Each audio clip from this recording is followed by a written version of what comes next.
TRS का कहना है कि आप बिल्कुल कांग्रेस से खरीद हो गए।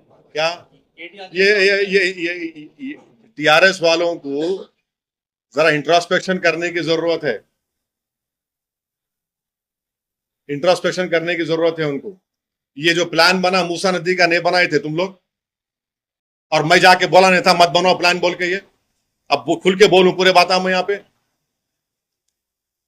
ये बीमारी को पैदा करने वाले तुम लोग ही हैं। गंडी पेट से पानी नहीं छोड़ रहे थे, कई को नहीं छोड़ रहे थे पानी गंडी पेट से मूसा नदी में। ये हमारे इनामपल्ली के एमएलए थे मेराज साहब। गंडी पेट से पानी आया तो या पानी आता उनके पास जो आपका जो वो टांकी बनाए आप, ये यहाँ पे कौन सा टांकी है वो, बोजागुट्टा पे। पूरी प्लानिंग आप लोग शुरू करें। आज भी हम बोल रहे, आप घरों को हाथ लगाए बगैर काम करना चाह रहे, मोस्ट वेलकम। ये टीआरएस वाले जो है ना, घड़ी में ताश, क्या बोलते, घड़ी में माशा घड़ी में ताशा, कंसिस्टेंसी रखो।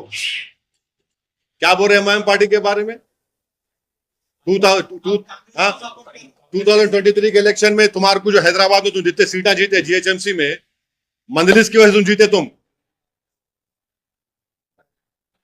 मंजलिस की सपोर्ट के जीते तुम वहां पे, और तुम्हारी गलतियों की वजह से। तुम अगर 24 कैंडिडेट्स रिपीट नहीं करते तुम जीत जाते थे तुम, मगर तुम लोग अहंकार में थे। मंजलिस के बारे में बोल रहे ना, बहुत बोल सकता हूं मैं, मगर शर्मिंदा वो लोग हो जाएंगे, नहीं बोलना चाह रहा हूं, इतना ही बोल के रुक जा रहा हूं अभी, वरना आइन 3 टाइम हरा जाऊंगा यहाँ पे।